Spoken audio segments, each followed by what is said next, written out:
Hello, everyone. Welcome to Grid Live Wrap Up. I'm Joe Samaniego, and with me we've got Ben Schneider from NASCAR.info and Grid Encore, Kobe Lambeth from Grid Tonight. Got a lot of racing to discuss tonight. A long day racing for some folks, especially in New Hampshire.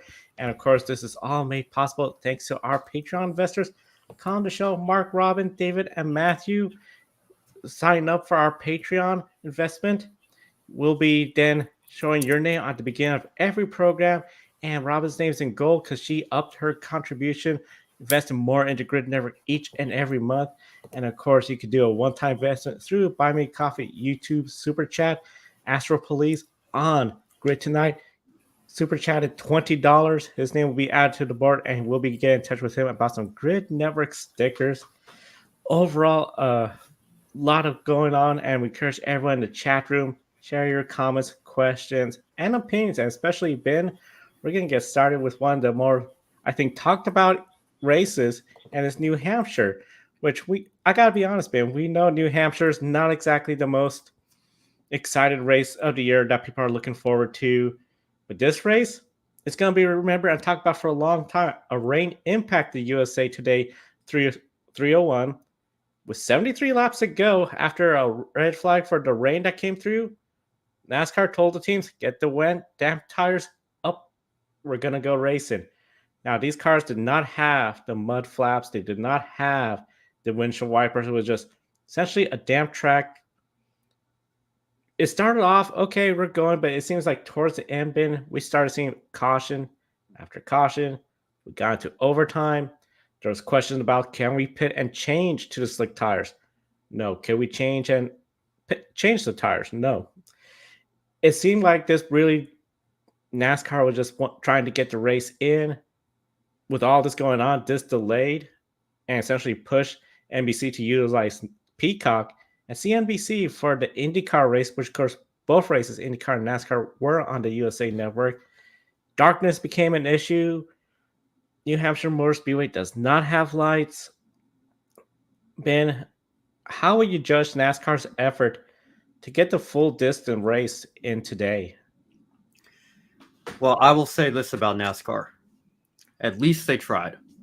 And that is better than how the Coca-Cola 600 ended. Because, again, I think we would have seen a lot of uproar on social media had this race just ended. And, I mean, we saw it, to be honest. We thought the race was going to end. We thought they were going to just wait for the broadcast window. And then, oh, sorry, USA and NBC have to get to IndyCar.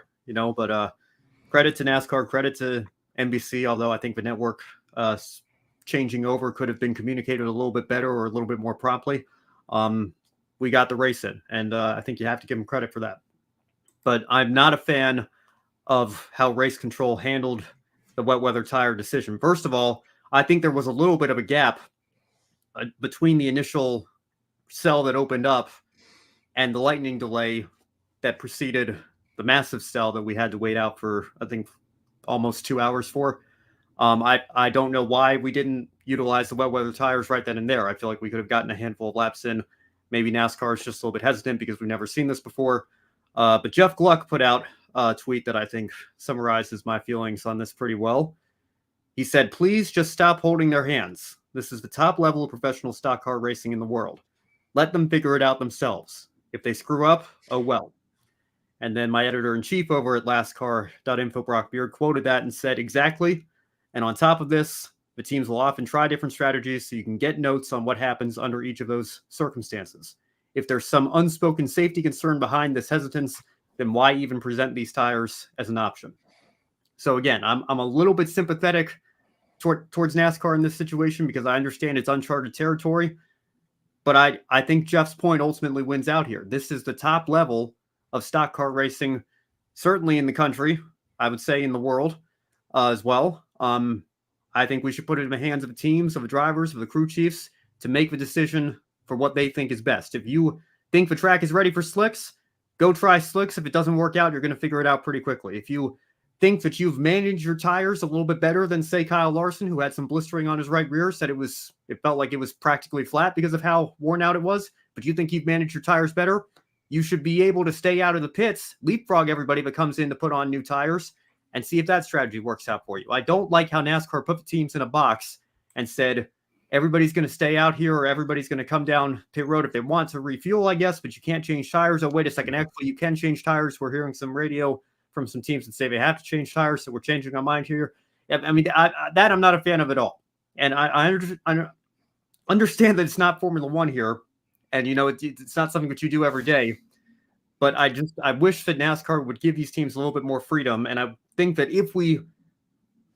when we run into a situation like this again, because, we're going to, but joke, but if you're having a drought, just bring a NASCAR race there, right? We're going to deal with wet weather situations like this again in the not too distant future. Put it in the hands of the teams and let them decide what's best for them. I think that would ultimately be the best way to let this play out. But like I said, we got the race in. I did not think we were going to get the race in. I thought it was going to be another sort of farce situation where we had these tires, we ended up not using them, and we had to go away because TV has too much power and they've got to get to IndyCar.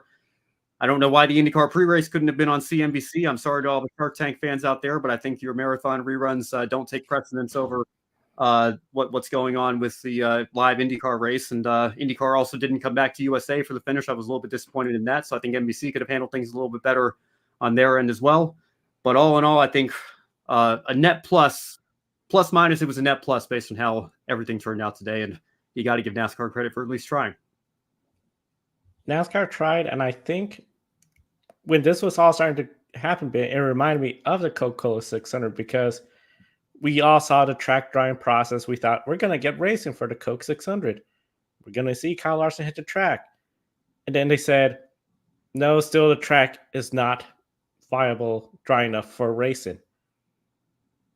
When I was seeing what was going on in New Hampshire on TV at first, it was like, okay, the track's drying up. But then once we got towards the end, I realized, okay, the corners are still very wet with that asphalt surface compared to the other surface on the higher line, the straightaways. But overall, I feel NASCAR, especially since it's something unprecedented, because with Richmond, we started under wet. We transitioned to dry here. It was dry. It's wet. Most likely it's going to end wet. We had another rainstorm coming. I think NASCAR should have utilized like an emergency drivers meeting, team meeting for the crew chiefs. Like, okay, this is the plan. We got 73 laps. We're going to throw caution with 25 laps after we going just to see how our tires are. But then after that, it's all on the teams because you're the best drivers. You're the best teams.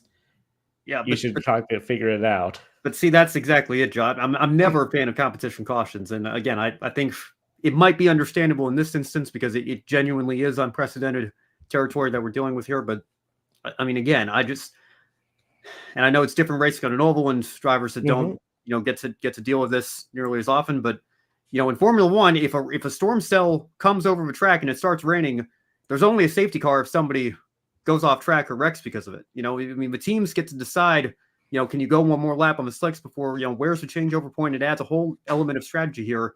When NASCAR throws the caution and says we're mandating teams have to be on this tire and everybody has to change over, I mean, not only does that throw a wrench in the strategy, but it stops the race for about 10 minutes. I wish that they would give the teams as much creative control over their strategies as possible. But I do understand that perhaps for the first time in a situation like this, especially New Hampshire, the fastest track we've ever tried, the wet weather tires with not a lot of data, I suppose it's understandable here, but I hope it's something they consider in the future.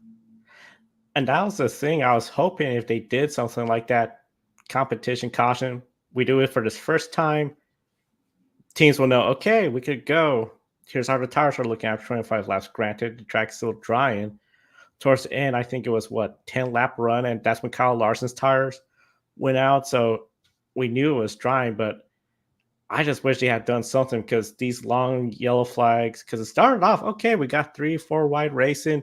This is looking great. People are talking about how it was like Richmond at the beginning, but then the caution after caution, especially I think the last caution for Brad Keselowski, we know there was a lot of people thinking, was he really trying to get going? I think there's a lot of irony that his spin, in my opinion, Josh Berry had a much better restart the last prior one. He probably could have at least gotten closer to Christopher Bell, where this one just did not have anything for him. But I would say NASCAR, I gotta say, good job for the try, but executing it, okay, You've learned from it. It's so funny because if we come in a situation like this again, it's not going to be the exact same. It's going to be different circumstances here and there. But I'm hopeful at least NASCAR has an idea like we have a better game plan. We're not just going to say, let's get going. And I just almost wonder too, in the past, Ben, you're leading past halfway. You just know the rain stopped. After an hour or so, the race is going to get called. Here we are, 2 hours. The track was still damp, but they dropped the tires, they got going. So I'm thinking this is going to be something, not the mile and a half, but some of these smaller courses with less banking, because I don't think this would have worked at the Monster Mile. I think that's just too steep, too fast. I'm just curious to see how NASCAR is going to go about this with the drivers and communicating, because are you really going to be worth racing towards the halfway point when we got something coming? But we could go racing again 3 hours later under damp conditions. In the chat room, craziest race I ever seen at Loudon. I think that sort of leads up to one of the next points I got to bring up. In we're at Loudon, New Hampshire. As I mentioned in the beginning of the show, it's not exactly a race where at the start of the season you ask a fan, what are you excited about? Oh, Daytona, Darlington, Charlotte. It's not often New Hampshire is one of those races named right away. It's also known that it's dropped from 2 dates to 1 date. Lately, weather has been an issue at New Hampshire with just 1 date. And we have not seen the sellout crowds like we used to. And even after that long red flag period, the stands were, I think most fans left thinking we're not going to get racing, so they just left. It was very empty, and the ones that did stuck around, well, they got to see a lot more racing. But I got to ask, how does this New Hampshire race stands out to past races here? And should the future of New Hampshire be up in the air like Richmond is? Well, Richmond being up in the air is news to me. I mean, I think we have, the debate from time to time about, should tracks have 2 dates or 1 dates. I haven't heard any rumors about Richmond potentially falling off the schedule entirely. So forgive me if I've missed those, but I don't think so. I think, NASCAR certainly needs a presence up here in New England. Obviously, the modifieds are really big up here.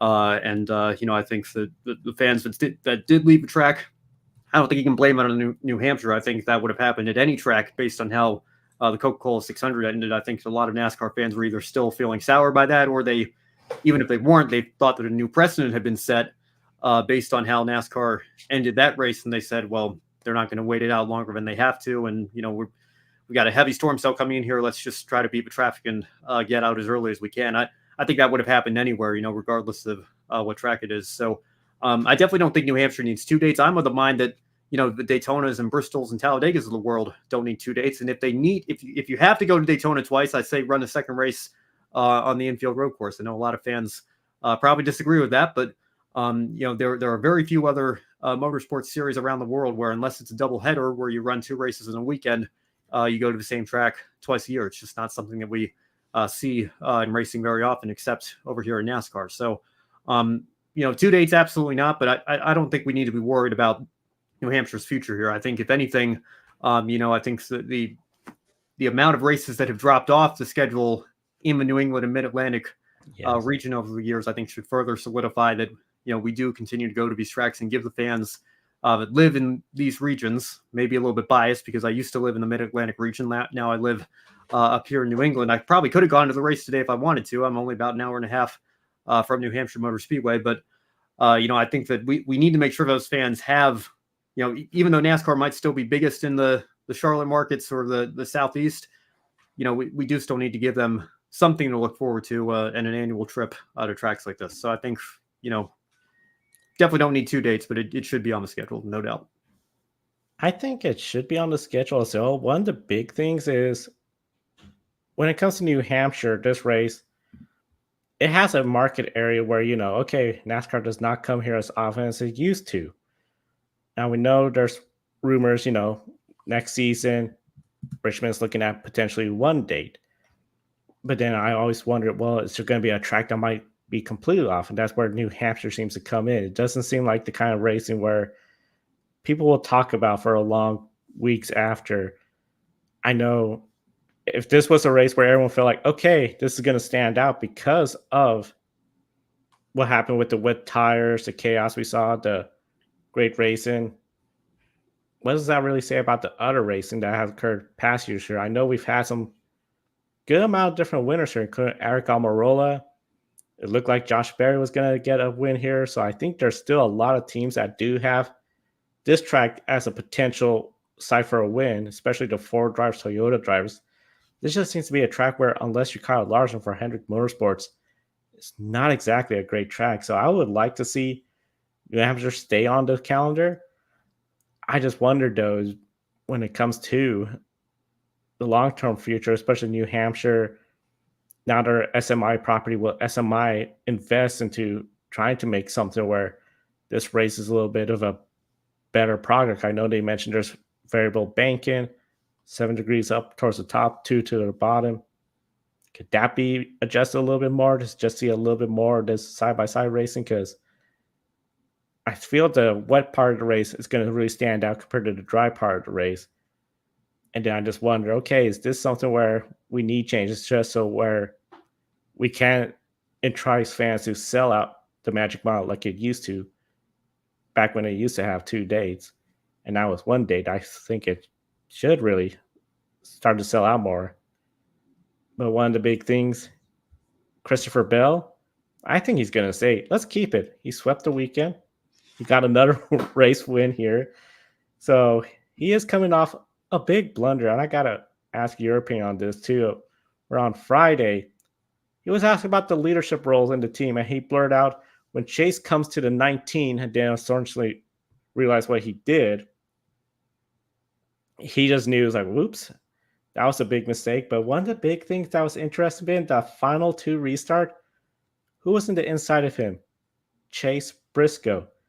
Now, almost everyone's assuming Chase Briscoe is the Chase he referred to. I will be shocked, floored. I mean, we know Kyle Larson was joking that Chase Elliott's going, so I'm pretty sure that's not happening.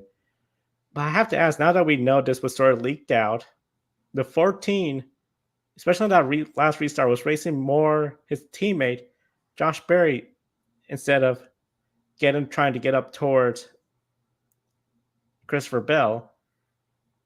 Assuming Chase Briscoe is either signing a deal or working on the deal with Joe Gibbs Racing, did that affect how aggressively he raced Bell?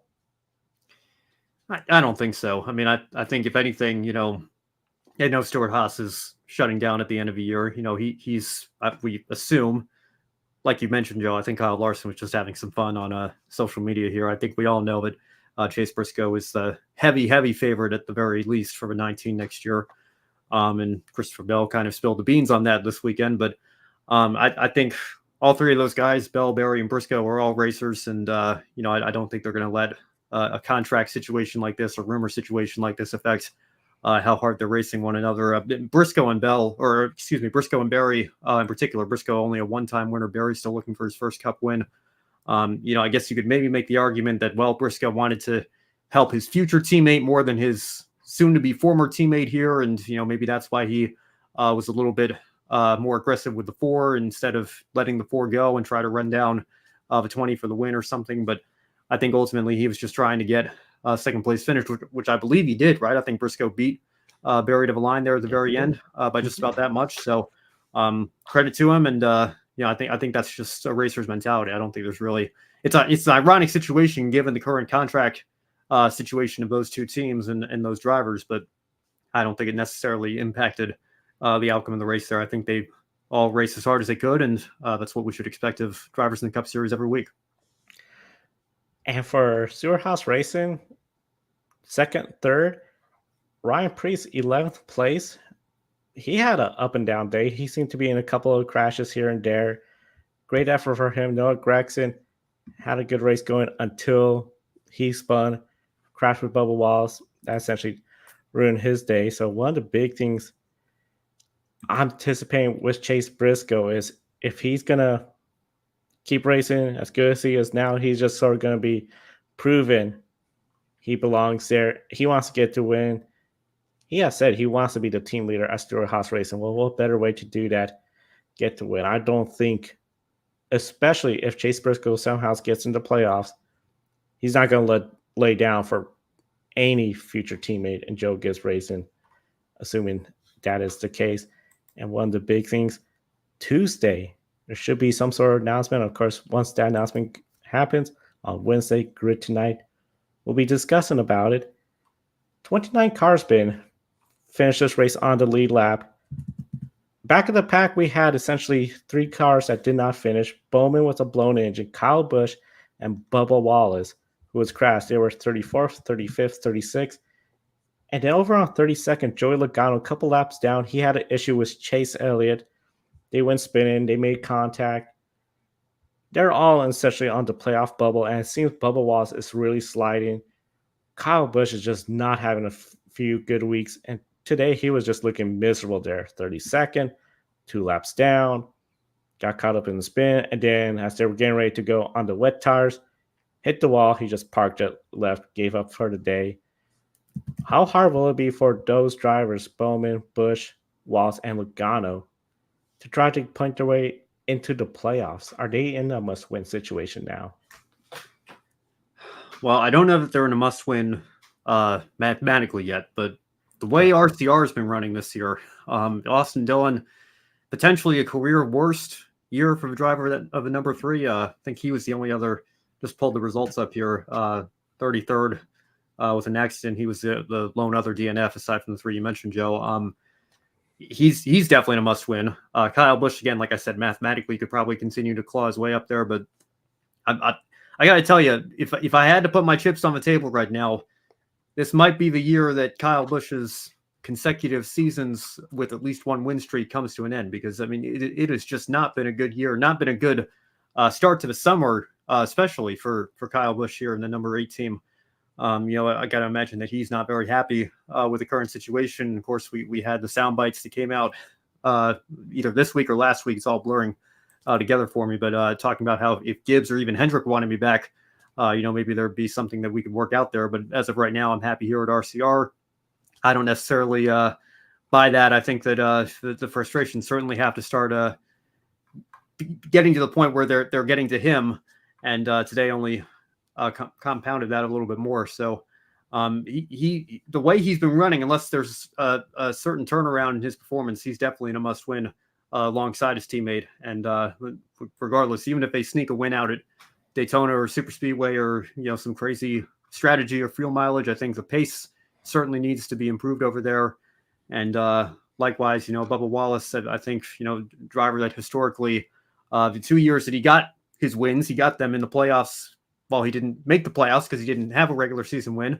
Then last year he didn't get a win, but he pointed his way into the playoffs. So he's always kind of been on that fringe, maybe a playoff driver, maybe just outside. So again, could he point his way in potentially? But I think you look at how the 45 team is running. I mean, Tyler Reddick looked very strong today for many portions of the race. I think that the speed is there in Bubba Wallace's team. The 23 car, I think a win would certainly give him the simplest path, you could say, to getting in the playoffs as well. For Kyle Busch, 35th today, 35th in Iowa. Sonoma, he got that late spin with Ross Chastain, and then Gateway 35th. 3 of the last 4 races, this kind of slide is like, I do think he is getting to that must-win point. That car is just not looking good. Looking at the next few races, Nashville, Super Speedway, Chicago, Pocono, Indianapolis, I see where maybe Chicago street course, but even then, the road course races are still the heavy favorite. Nashville, Pocono, I'm looking at Hendrick Motorsports, Joe Gibbs to be up there towards the front. Good luck trying to beat Dan RCR. Indianapolis Motor Speedway, he has won there before, I believe, Kyle Busch. I just don't see RCR just having the equipment to get it done. That essentially leads to then the August, where we have at the end of August Daytona. I think Kyle Busch is in the must-win situation. Bubba Wallace, they just had to turn around this slide in performance. They could, I think, get that done in a couple of these tracks where they have success before, but it's just overall just getting more and more harder for them. And then Joey Logano, I think, out of them is the one I feel could still potentially point his way reliably into the playoffs. So it'll be really interesting to see how it all shapes up the next few weeks in the NASCAR Cup Series. And with that said, we'll switch over to the race that essentially NASCAR pushed over to CNBC and Peacock, the NTT IndyCar Series. Kobe, what a race. It seems like as viewers switched over to IndyCars, they saw a crazy closing stage of the IndyCar race. Yeah, and despite various strategies, Alex Palou dominated the Firestone Grand Prix of Monterey from pole position. The Chip Ganassi racing driver held off Colton Herta by 1.9 seconds as Palou retakes the championship lead from Will Power, who finished seventh. This year is really starting to shape up like Palou's championship season from 2023, getting those race wins, being consistent, and the entire number 10 team beating the competition at every phase of the game. Joe, we know it's been close at the top of the championship between Palou, Dixon, and Power. Is Palou emerging as the favorite to win his third IndyCar title after today's dominant win at Laguna Seca? He is, and I feel it's interesting the word choice emerging. I feel that going into the season, he had to be one of the favorites, if not the favorite, to go get the championship. But then after having one race where his top 10 streak broke and Will Power took the points lead, I think people are starting to think, okay, Alex Palou is beatable. We're going to see new drivers contending for wins. Looked like we had that a little bit today with Alexander Rossi, Colton Herta up there towards the front. Roman Grosjean, what an effort by that Juncos Holiday Racing team. That team has been through a lot. Kyle Kirkwood looked like he could maybe get the win. Started up in the front row with Alex Palou. But Alex Palou, he still got the job done. Even after everybody was questioning why they went on a different strategy when we saw Kyle Kirkwood, Colton Herta pit, he stayed out another lap. He was on the black tires, they're on the red tires. People were wondering, okay, there's going to be alternate different strategy, as you mentioned. Is Alex Palou really going to be able to make this work? He does. I feel he is easily the favorite, Kobe. I know we like to see the competition at IndyCar. The competition is still really great. But I think Palou, you are just going to have to bring your A game. You're going to have to finish in the top 10. You have to get the wins because if Alex Palou, again, starts another top 10 streak, regardless if he gets top fives but misses the podium, he's still going to be hard to beat in the standings, collecting points since every point position correlates to a result position on the track. So you're always scoring points compared to other series. You just have to really step up your game. I think Palou's message was a big indicator to everyone. Don't count him out. Yeah, don't count him out, just like you never count out Scott Dixon. I forgot who said this on X, but I remember seeing the post saying that Alex Palou is this generation's Scott Dixon, and that is very true to form. No matter what seems to go wrong during a race, Alex Palou usually seems to salvage a great finish regardless of the circumstances. And I know, Joe, you mentioned his top 10 streak, and we know that came to an end in Detroit, but I really just see Detroit as an outlier given how crazy that race was. It would have been a miracle if Palou made it through that race and keep his top 10 streak going, but he has the opportunity now to go on a new top 10 streak, and it would not surprise me if this ends up happening, because Palou and that number 10 team, they're one of the absolute best in the IndyCar series right now. It's just amazing seeing what this team has been able to do, and I really believe that this is an opportunity for them to go out there and really take hold of this championship. And it would not surprise me if we see Alex Palou as an IndyCar champion once again for the third time at the end of the 2024 season, with Palou and Herta finishing first and second. Aaron McLaren's Alexander Rossi took the final spot on the podium. It's been rumored that Rossi and McLaren are close to a contract extension to keep him in a number 7 Chevrolet, but who knows given how McLaren have handled their drivers. Roman Grosjean, you mentioned him, Joe, from Juncos Holiday Racing, finished fourth, a huge result for that group. Grosjean moved up a position in the closing laps as Joseph Newgarden spun out of the top 5. The Team Penske driver ended up finishing a disappointing 19th place, just when it looked like strategy had put Joseph Newgarden in the hunt for the win. So, Joe, here's my two-part question for you. Will results like this help Alexander Rossi's case for keeping a seat at Aaron McLaren? And does it seem like Grosjean's at his best in an environment with less pressure to perform?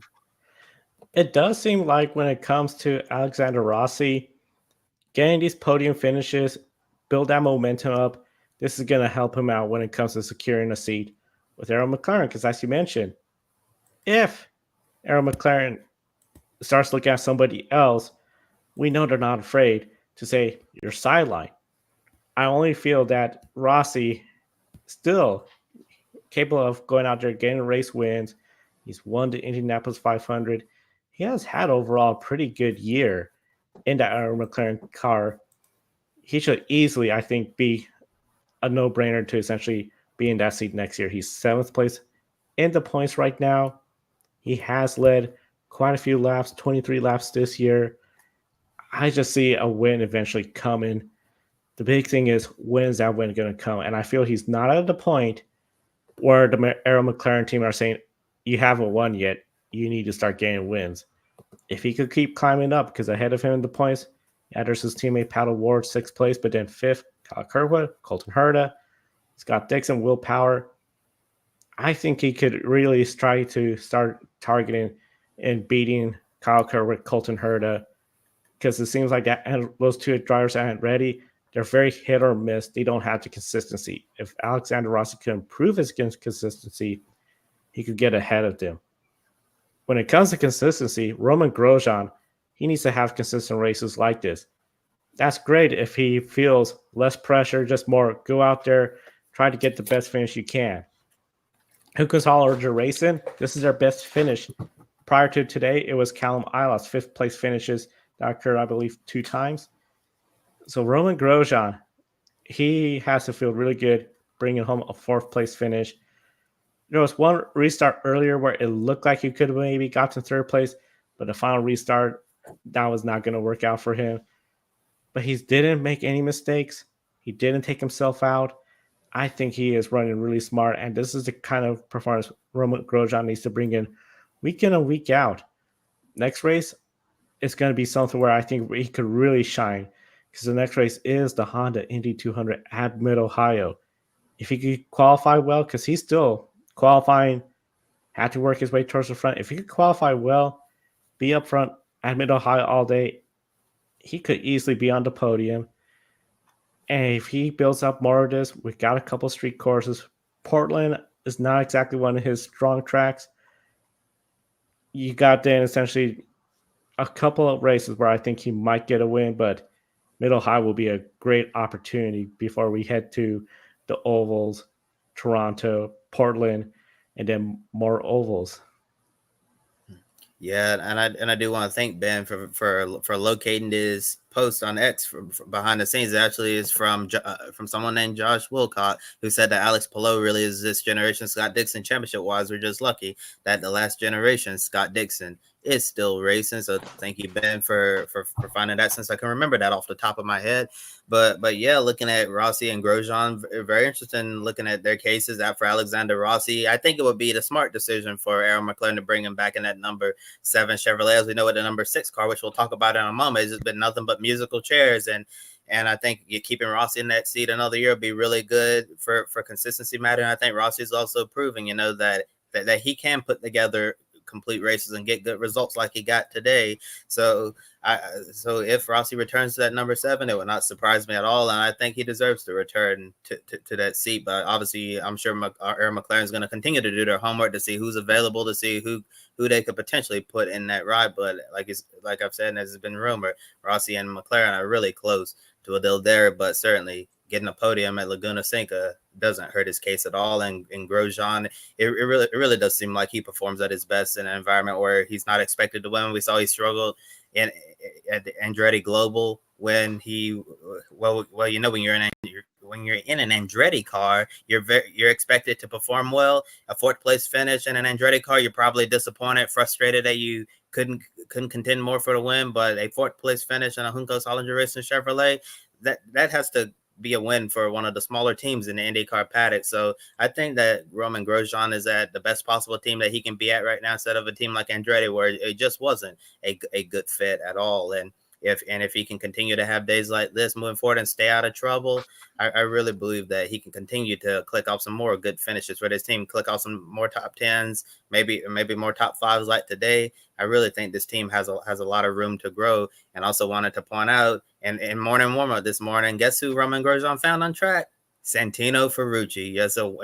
So once again, Ferrucci and Grosjean just can't stay away near each other. And I'm wondering, when is IndyCar finally going to step in and tell these two to knock it off before somebody gets hurt? It's just really crazy how these two are just glued together on the track. It doesn't matter the race weekend or the racetrack. They always happen to find one another. So minus that, I think Roman Grosjean had a really great weekend. And now looking at the performance of another era McLaren driver, Nolan Siegel. He ran his first race in the number 6 Chevrolet at Laguna Seca. Practice and qualifying didn't exactly go well for him because Siegel was towards the bottom of the speed charts. And in the race, he spent a lot of time at the back of the field, then spun after getting the car up on the curve. However, he recovered nicely to finish 12th in his debut race as a McLaren IndyCar driver. So, Joe, how would you rate Nolan Siegel's first race weekend in his new full-time ride?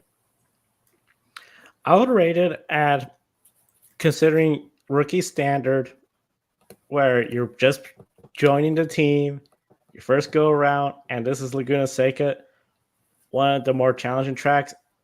For a rookie, I would say C+. He could have had some better performances here and there.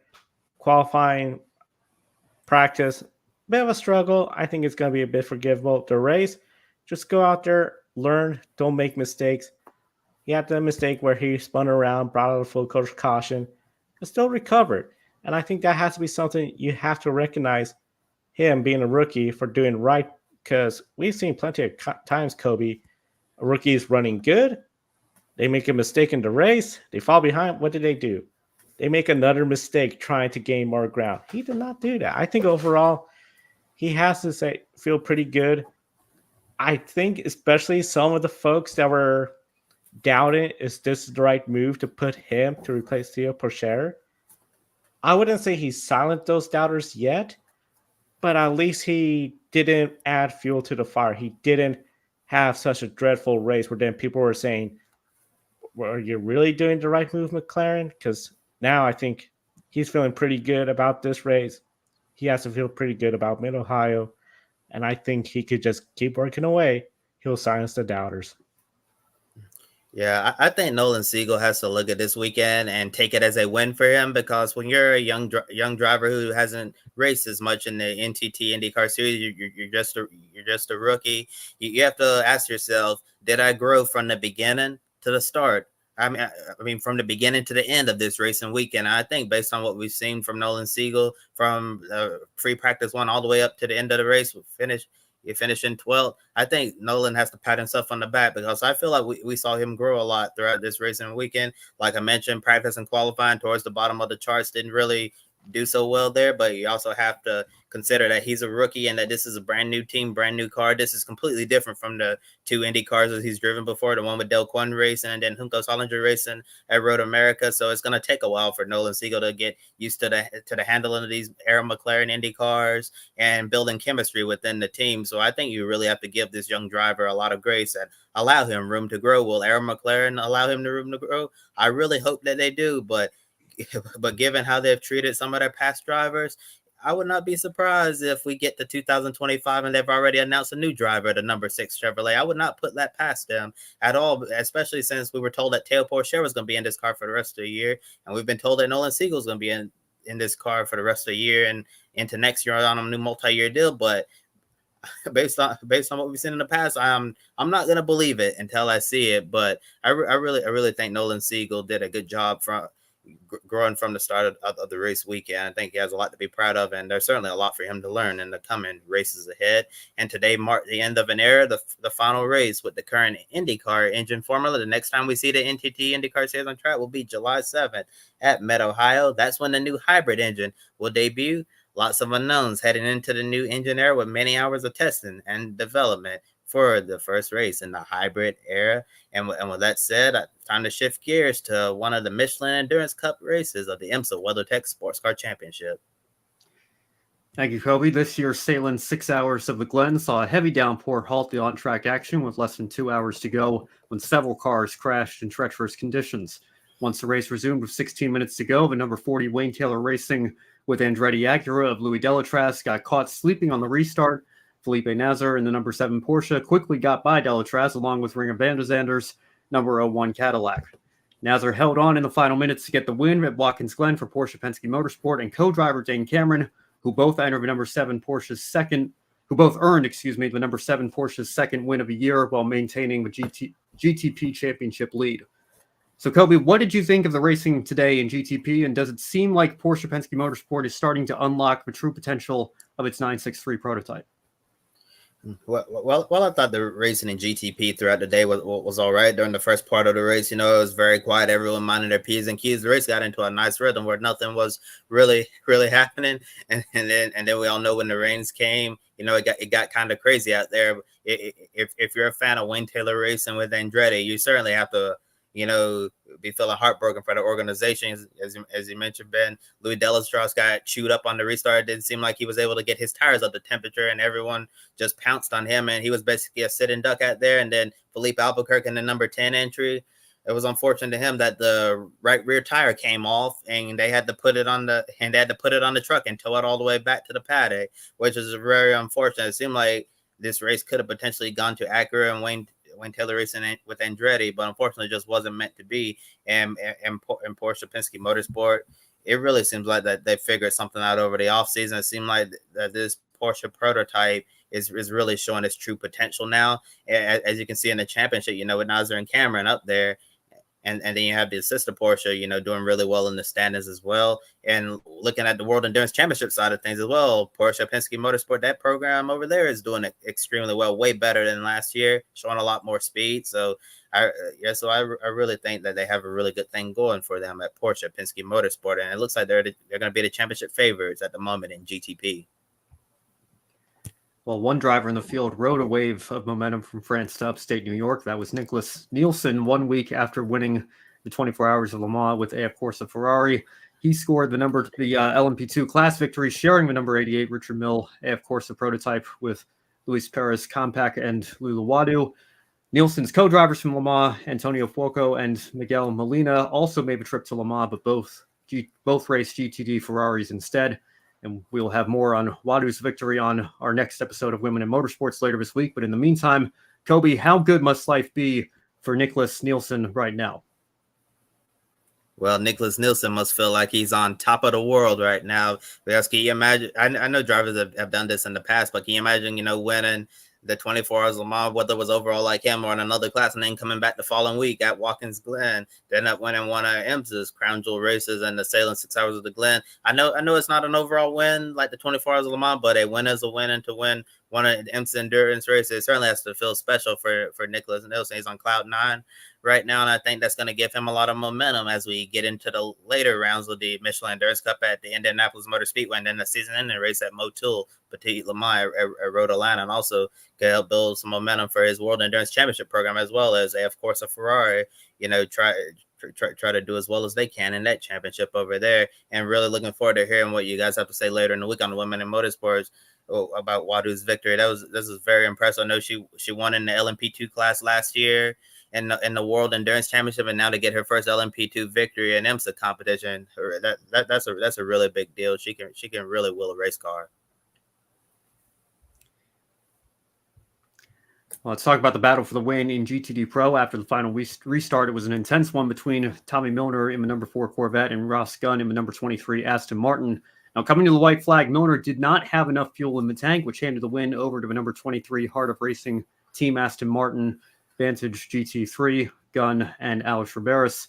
Now, the first win for the new Corvette Z06 GT3R will have to wait another day after coming up one lap short in today's race. In GTD, Windward Racing continued its winning ways, with number 57 Mercedes winning for the 4th time in 5 races. Today, Russell Ward, Philip Ellis, and Indy Donch got the job done at Watkins Glen. Now they've won the Rolex 24, the 12 Hours of Sebring, Laguna Seca, and now the Salem 6 Hours of the Glen. Now, we also want to mention that the number 83 Iron Dames Lamborghini was involved in a hard crash that resulted in Sarah Bovey being transported to the hospital for further evaluation. And, of course, if any more information on her condition comes out later this week, we will cover it on the Women in Motorsports program. Kobe, how frustrating must it be for the Corvette Pratt Miller team to come so close, and can Windward run away now with the GTD championship? Yeah, if you're a fan of Corvette racing, you have to be absolutely gutted for this team because they were just one lap close, and for them to run out of fuel coming to the white flag like that, I know Tommy Milner and the whole number 4 team, they had to be absolutely gutted for this to happen because you could just smell Corvette's first GT3 victory coming in sight, but unfortunately just wasn't meant to be today. And like you said, Ben, it's just gonna have to wait for another day. But based on how strong the Corvettes, both of them ran today, I really believe that we're gonna see them break through and get that first win for his full-blown GT3 car by the end of the 2024 season. But that was a great battle at the end. You mentioned between Ross Gunn and Milner, Corvette versus Aston Martin. It was absolutely electric. And then you had the McLaren back there as well. And we even saw the Ford running up front before the red flag. And we talked about on last week's show the 24 Hours of Mama and Proton competition took the Ford Mustang GT3 to the podium. We wondered if Ford had figured something out with their Mustang GT3, which has struggled a lot during the first half of the season. And although Ford didn't get the result they wanted at Watkins Glen, they were up front and they were running well before the red flag. So I really think that we could hear a lot more from Ford in the second half of the IMSA season as well. And Windward Racing and GTD, it's been incredible to watch what they've been able to do this year. And I guess it says in their name, Windward, because that's all they do is win.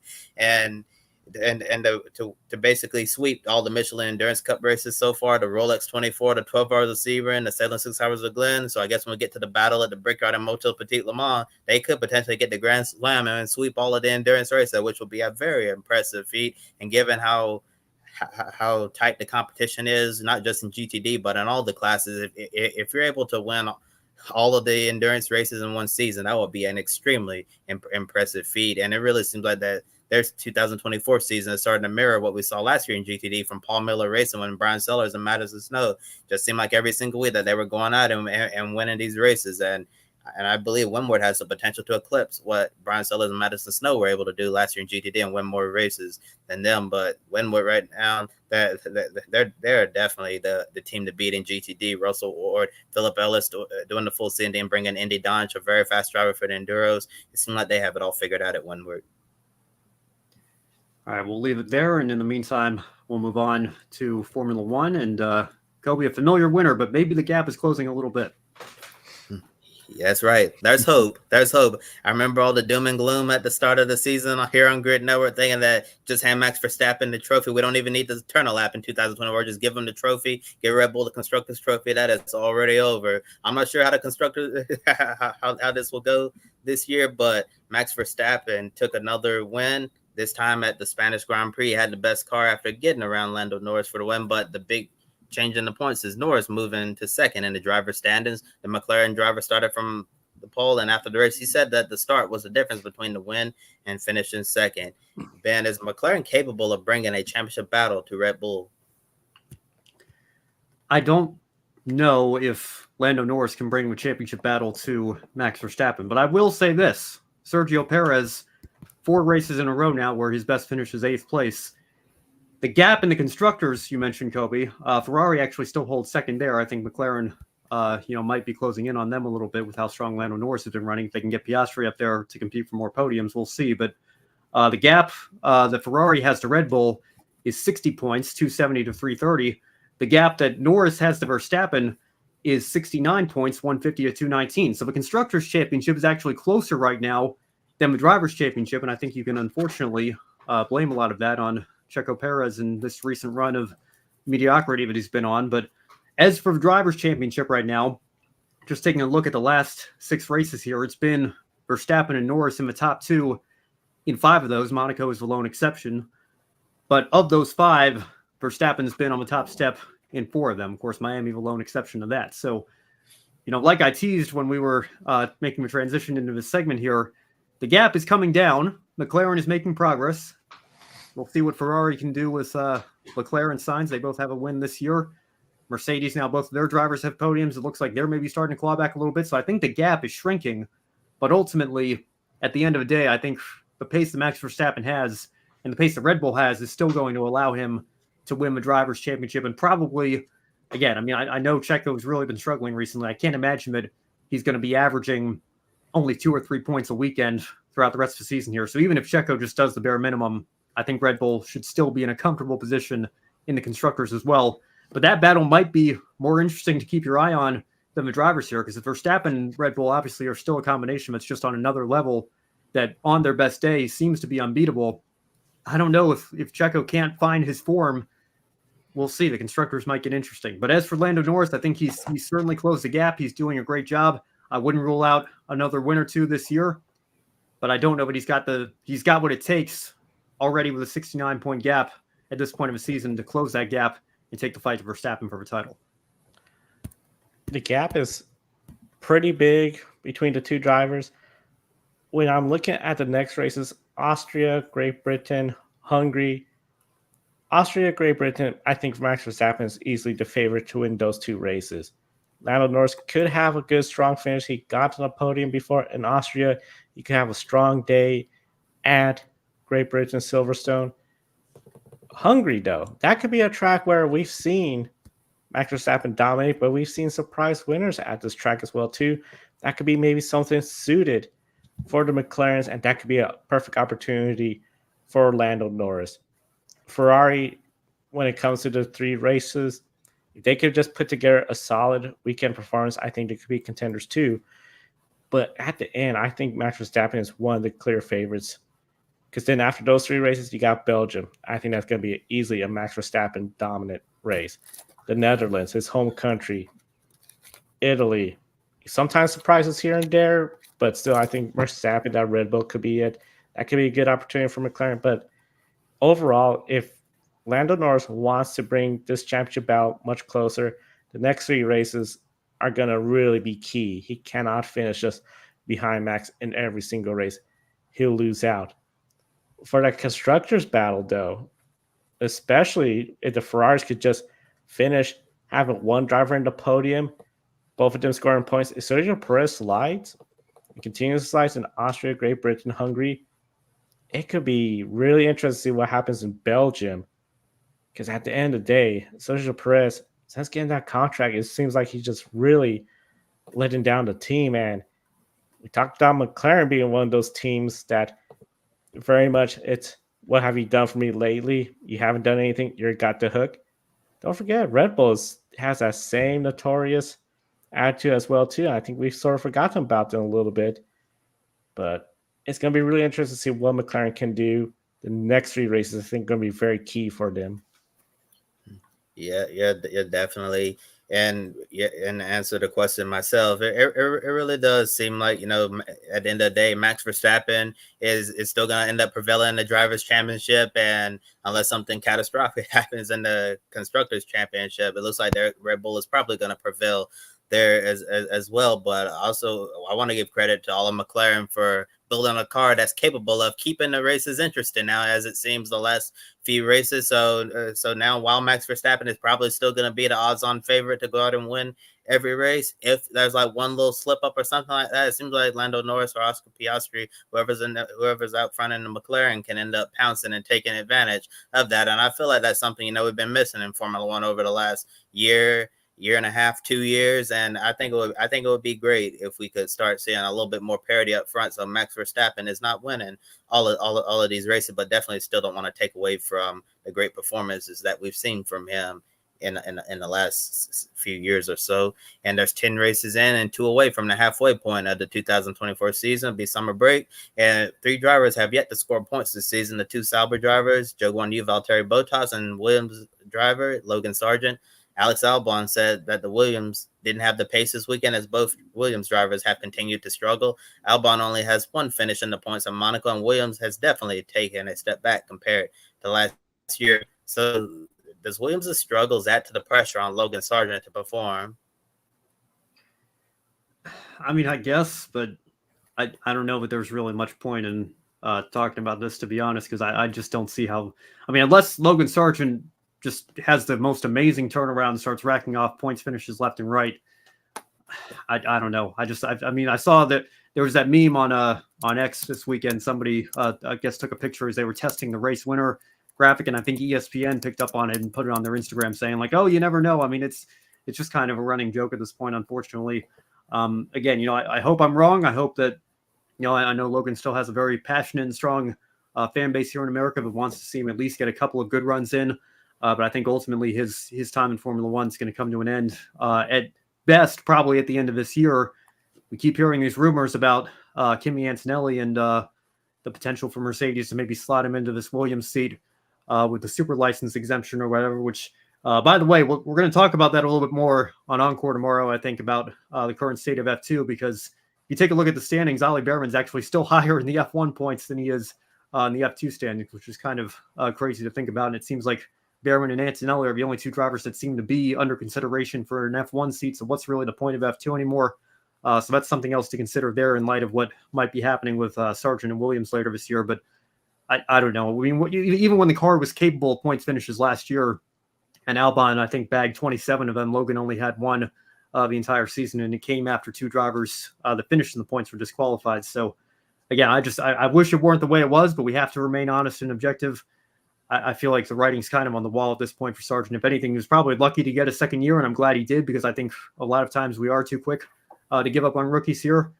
But ultimately, it doesn't seem like it's worked out. I think Sargent's probably going to be better off at this point if he comes back to the States and takes an IndyCar seat, whichever team that may be with.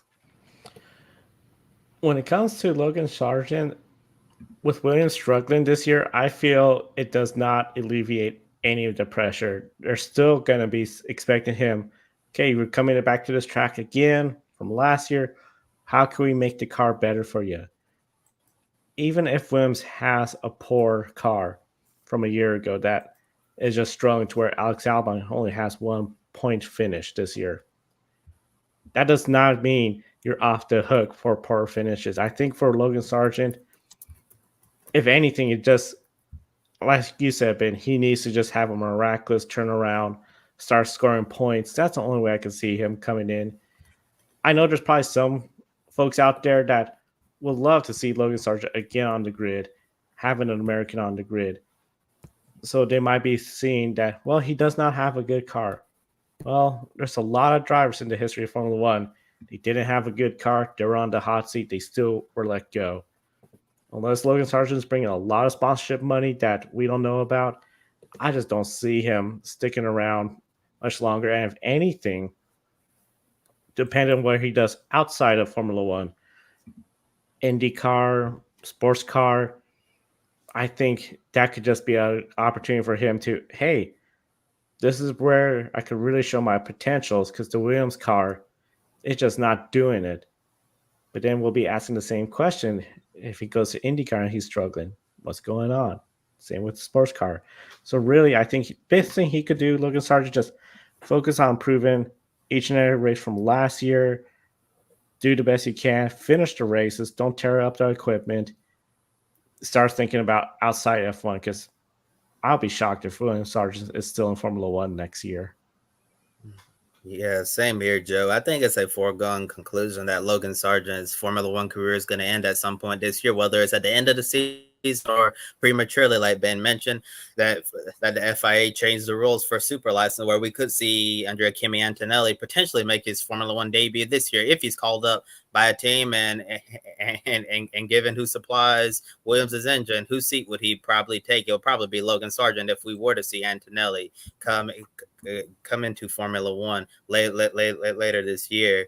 But I remember reading an article from motorsport.com earlier in the week about Alex Albon, and Albon was basically saying that he would be perfectly fine with Williams basically sacrificing the rest of the 2024 season and the whole 2025 season if it means that they can go into 2026 when we have the new regulations hitting it off strong. He would rather have short-term pain for a lot of long-term gain. So, and we know Alex Albon signed a long-term deal with Williams, so he obviously believes in the project. He sees more than we do about what's going on there behind the scenes. And if he feels like, it's worth throwing away 2024 and 25 to try to get up in the mix in 2026, then I guess Williams has a master plan that we don't really know about right now. But getting back to a question about Logan Sargent, I'd be very surprised if he's on the grid in Formula One next season. I really believe, like you guys were saying, that he's probably best for Logan to focus on his next move, whether it's in sports cars, Formula E, or the IndyCar Series. And I brought up the point before that Logan Sargent is really good friends with IndyCar driver Kyle Kirkwood, so I'm sure Kyle will be willing to put in a good word for him. And I believe, Ben, you wanted to follow up on one of the points that I made. Yeah, well, just going back to the Williams situation. I tweeted this last week. Like, thank God Colton Herta never got the AlphaTauri seat. I mean, I think what we've seen with his recent run of form in IndyCar, and credit to him, he had a strong run today. But I think he's got the pace. He's been very mistake prone though. It probably would have gone about as badly as what we're seeing with Sargent, being accident prone here at Williams, or what we saw with Nick DeFries last year, or even if you want to go way back, Sebastian Bourdais when he tried to come over to F1 with the team known as Toro Rosso at the time. I think it probably would not have gone very well. But the fact that they're going to make an exemption to lower the age, particularly for, I don't know who else it would be for with these rumors, Kimi Antonelli coming in, who, by the way, still does not even have a podium in Formula 2. I'm just not sold on the hype quite yet. Can we at least let this kid accomplish a little bit in F2 before we rush him up into the F1 seat? They're going to change the rules for him, but they still denied Colton Herta, who was only, I think 7 or 8 points short. I mean, if he really wanted to, he could have done 10 FP1 sessions and made up the tally right there and been super license eligible just through that alone. So, I don't want to get too, I don't want to put the tinfoil hat on or anything here, but I think if you're an American F1 fan, who wanted to see Colton Herta or Logan Sargent represent your country in this sport, you can't be feeling very good right now. But they didn't change the rules to let somebody who was this close to a super license into a seat for a team that wanted to sign him. But now they're going to change the rules for somebody who might take the seat of the American that actually did get the Formula One drive. I can understand where that wouldn't sit very well with a lot of American F1 fans. Yeah, for sure, Ben. I'm sure you'll have a lot more to say on this subject on the Grid Encore show. And Formula One is back next weekend for the Austrian Grand Prix at the Red Bull Ring. And next weekend will also be trackside at Portland National Raceway for the Formula E, Portland E-Prix.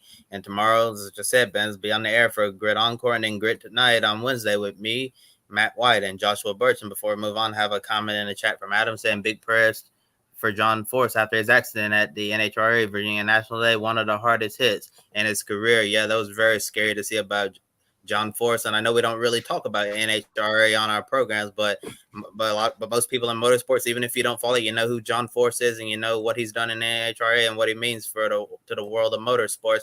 And at 5 years old, he's been going really strong. And I know he's alluded to retiring in the immediate future, and that there's a succession plan in place for the next era at John Force Racing, and his team did put out a press release that evening saying that after John Force's crash, he was conscious and he was talking to NHRA safety personnel immediately after the crash, and he was transported to a nearby medical center for further evaluation in the ICU. And if there is an update by Wednesday, we'll be sure to talk about John Force's condition on Grid Tonight. And now, Ben, gonna throw it over to you for our one shining moment. Thank you, Kobe, and thank you, Adam, for bringing that up in the chat as well. Certainly want to extend our best wishes over to John Force. Hope he's all right. 75 years old to continue doing what he's doing here. I know he hinted at retirement in the not so distant future here, not so long ago. But great to see him still out there and competing and running so well. Unfortunate what happened today. Hopefully he's going to be all right, but we'll keep him in our thoughts and prayers, no doubt. In the meantime, though, let's end the show on a positive note. Joe, I'll kick it over to you first. What is your one shining moment from this weekend in motorsports here? Plenty to choose from this weekend. Plenty to choose from. I'm going to start with Romain Grosjean from IndyCar, having a great finish. This is something a lot of people are anticipating. Okay, he's going to a team. Expectations are low. Just go out there, try to get good finishes. There was a couple times I thought he could get the podium out there today. A couple restarts gone a little bit better for him. I mean, the strategy worked out great. This team has potential, and this team has gone through a lot the last couple of race weekends. So overall, for Romain Grosjean to deliver such a good performance, 4th place, nearly getting that first podium for the team, he gets my shining moment. And I'm going to give my shining moment to one of the Stewart Haas racing drivers. Got to give it to Josh Berry. It seems like once we finally got enough races under our belt this year, that Josh Berry is really starting to to really gel with this number 4 team. And I know Stewart Haas Racing will be ceasing operations at the end of the year, and they're going to be basically rebranded as the Haas factory team next year. And we'll see more details about that program later on. I'm sure we'll talk a little bit about that on the upcoming episode of Grid Tonight. But we know Josh Berry is racing for his job right now for a future in the Cup Series, and he's adding a lot of really good things to his resume. And it's such a shame that the team is shutting down right now, especially with Barry, Rodney Childers, and this whole group really starting to build this chemistry. And if Josh Berry keeps clicking off great runs like this and mixing it up with the best drivers in the Cup Series, I really believe that he may solidify himself in the NASCAR Cup Series in 2025 and beyond, because he's proven time and time again that he has the talent, that he belongs at this level of racing. I want to give a call to Lewis Hamilton. I know it's kind of hard to believe given his status as a legend in this sport, but been a really long time since he's even been on the podium. Been a real tough stretch for him. Mercedes been a real tough week given the leaks that supposedly came out. But my goodness, good to see him back on the podium, and good to see him have a good result here in his final season with Mercedes before he moves over to Ferrari. A third place finish in the Spanish Grand Prix today. We'll see if he can maybe get one more win with the Silver Arrows before he moves on out of Scuderia next year. But Lewis Hamilton back on the podium. That's my shining moment for tonight's show. It's been a while since he's been on the podium. Good to see him up there. And of course, we encourage everyone, be sure to subscribe to us right here on the Grid Network. Don't miss any of our programs. Grid Encore tomorrow. Ben's going to be on the air. They got a lot of racing to talk about. Wednesday, Grid Tonight. Kobe, Matt, Josh, recapping the latest news, including breaking news from the world of motorsports. Women Motorsports, we're going to be having a big show recapping the F1 Academy race weekend. I think I know everyone's shining moment for that show. It has to be Chloe Chambers, of course. We'll be talking a lot about her. And then we'll be at Portland International Raceway, Formula E trackside coverage. Don't miss any of our special coverage all next weekend from Portland International Raceway. Very exciting time for us all right here in the Grid Network. For Kobe and Ben, I'm Joe. Thank you for watching today's program. We'll see you next time, and have a wonderful evening.